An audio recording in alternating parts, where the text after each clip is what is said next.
Hi guys, I am Samandar Singh from Department of Mechanical Engineering, RA College of Engineering and Information Technology, Ukas Jaipur. Today's topic is axial flow pump. A common type of axial flow pump basically consists of a impeller, that is axial impeller, in a pipe with impeller blades rotating inside a concentric cylindrical casing, with fine clearance between the blade tips and the casing inner walls. The impeller can be driven directly by a sealed motor in a pipe. It produces the flow by lifting action of the impeller. The line diagram of a axial flow pump is shown in the figure, having the impeller, stationary inlet guide vanes, rotary outlet guide vanes. The main component of an axial flow pump are: first impeller, second casing, third suction and delivery pipe, fourth foot value and a strainer, and fifth is delivery value. We have the another diagram of an axial flow pump to discuss the main component of the pump.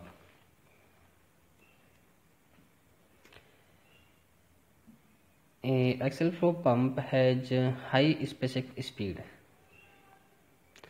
It is used where the capacity is relatively high and head developed by the pump is low.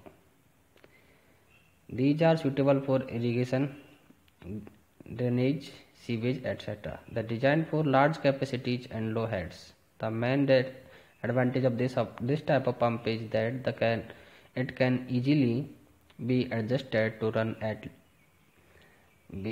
big efficiency at low flow high pressure and high flow low pressure by changing the pitch on the propeller.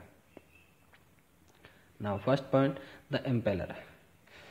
It is a device that used to force the fluid in a desired direction under pressure. It consists of a series of blades. The rotating part of the pump is known as the rotor and the stationary part is known as the stator. Second, the casing. The casing restricts the fluid so that it flows in a definite space and does not escape the direction other than those required for energy transfer. Now third is suction and delivery pipe. The upper end of the suction pipe is connected to the inlet of the pump and the lower end is connected to a foot value through a filter which remains in the sump water. The purpose of filter is to prevent the foreign particles going with the water, and foot value prevent the water flowing back into the sump when pump is not working. In the delivery pipe, one end of the pipe is connected to the outlet of the pump and the other end is connected to the overhead tank. Normally the diameter of the delivery pipe is less than the diameter of the suction pipe. Now foot value and strainer. Foot value is a pipe which is connected to the center of the impeller and is known as an eye. The lower end of the suction pipe dip into the water in a sump from which the water is to be lifted out. The lower end of the suction pipe is fitted with foot value and the strainer about the enter the foreign particles, and the diameter should be large and bends should be avoided to decrease the losses in the suction pipe. Delivery value. The function of delivery value is in a delivery pipe is to regulate the discharge from pump. The delivery value should be closed before pump is switched on and the opened as soon as the pressure build up. The value is closed before pump is switched off, so the delivery pressure is not transmitted to the suction pipe. Axial flow pump seen like a reversed propeller turbine. In this type of pump, the water enters and leaves the impeller in the axial direction. The pressure is developed during flow of the liquid over the blades, but not centrifugal head is created in the water. The inlet guide vanes guide the fluid to enter the rotor with a purely axial velocity. The impeller blades impart a whirl component to the fluid. The outlet guide vanes eliminate the whirl on outlet side and turn the flow toward the axis. The maximum head of this for this type of the pump is order of 20 meter. In general, the usual number of blades are 2 to 8 with a half diameter to the impeller diameter ratio of 0.3 to 0.6.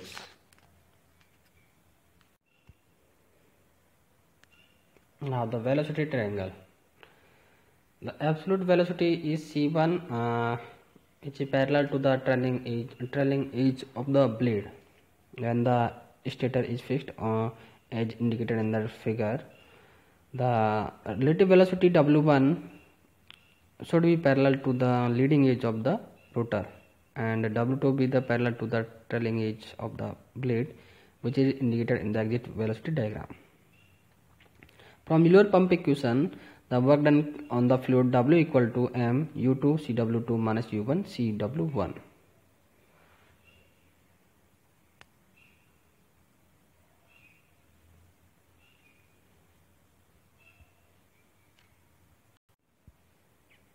Can be calculated as in equation first. For axial flow pump at constant mean radius, U1 equal to U2 equal to U equal to omega into R. Let the flow area H constant from inlet to outlet, then the CR1 equal to CR2 equal to CR or equal to CA. But the area flow is in the form of annulus between the blade tip and the housing. Thus, the mass flow rate M equal to rho Ca into pi RT square minus Rn square, RH square. Therefore, the work done by the pump is W equal to Mu into CW2 minus CW1.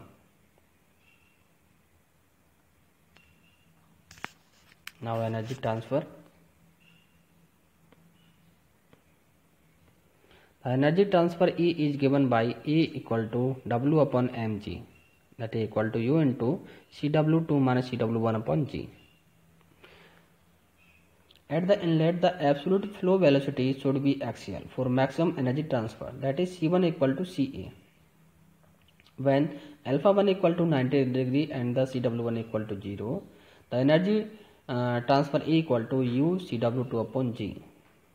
In terms of angle, the energy transfer can be calculated as cot beta 2 U minus CW2 upon Ca equal to beta 2. CW2 equal to U minus Ca cot beta 2 and the energy transfer E equal to U into U minus Ca cot beta 2 upon G.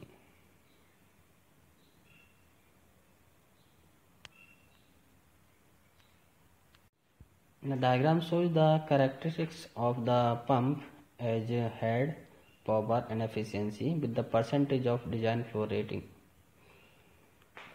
There is one point, that is design point at right hand side, where the efficiency is maximum or optimum, while the power and head are in lower value as in starting. The equation dE upon dCA into dE upon dQ into minus U cot beta 2. The beta 2 is relatively small for axial flow at inlet, hence at a given speed the head flow relationship has a steep negative slope for an axial flow pump, so the power curves get very steep as shown in figure.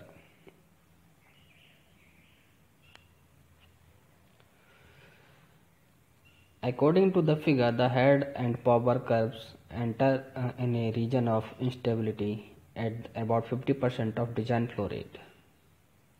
It happens because Ca increased at a small rate. Thus, the angle of incidence of the flow is increased on the blade until the separation and the stalling of the blade occurs. At shut off, the power requirements near about 2.25 times. As on figure, the that it requires at the design point. Hence, the fixed blade of the axial flow pump is limited to operations at the fixed design point.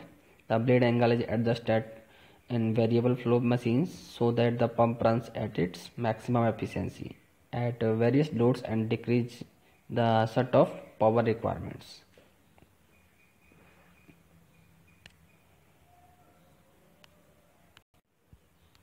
Another point, at lower flow rate, the head is increased due to the reticulation of the fluid, and the power will increase around the blade from pressure side to the suction side. Now the blade stagger angle will be increased, so this increase the stagger angle with again decrease the reticulation and thereby the power requirement.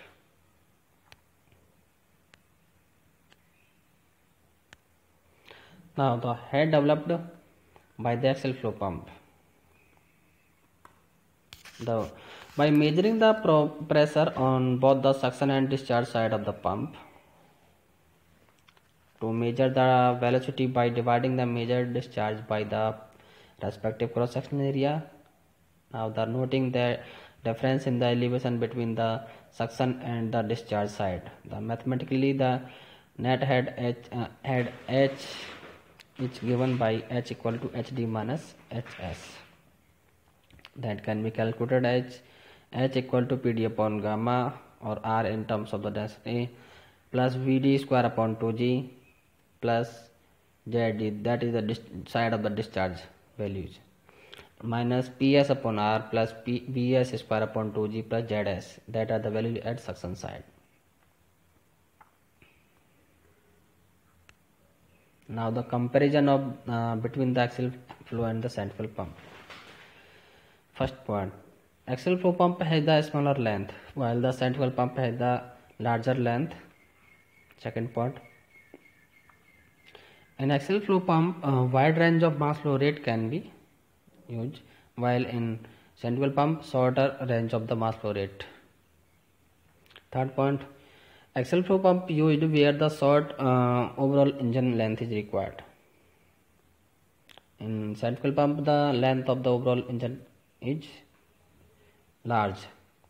Fourth point, the performance loss is not more because of the relatively short length in axial flow pump, while the losses are more in the centrifugal pump. Fifth point, in axial flow pump, larger frontal area, portal area, which is not recommended, while in centrifugal pump, portal area is small.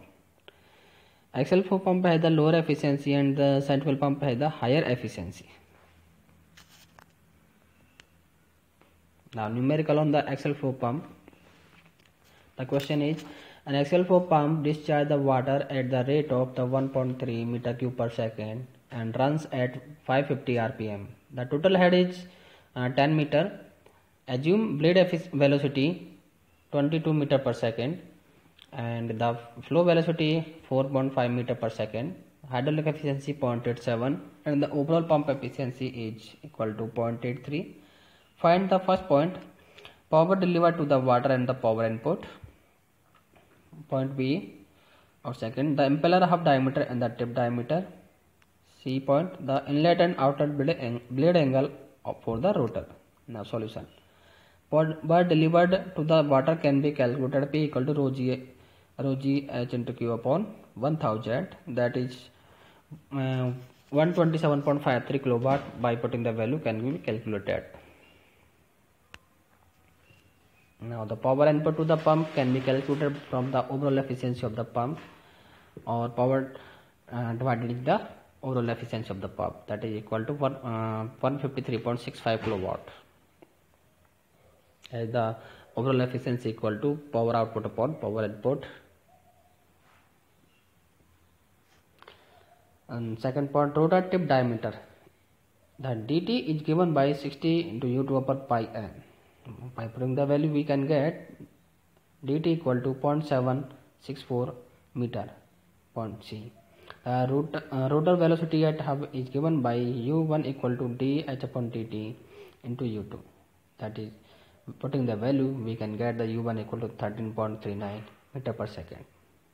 Since the axial velocity is constant, so the rotor inlet angle at tip equal to alpha 1 equal to tan inverse Ca upon u1, and we can get alpha 1 equal to 18.58 degree. Similarly, the outer angle can be calculated ut equal to tan inverse Ca upon u2 and alpha 2 equal to 11.56 degree. Thank you.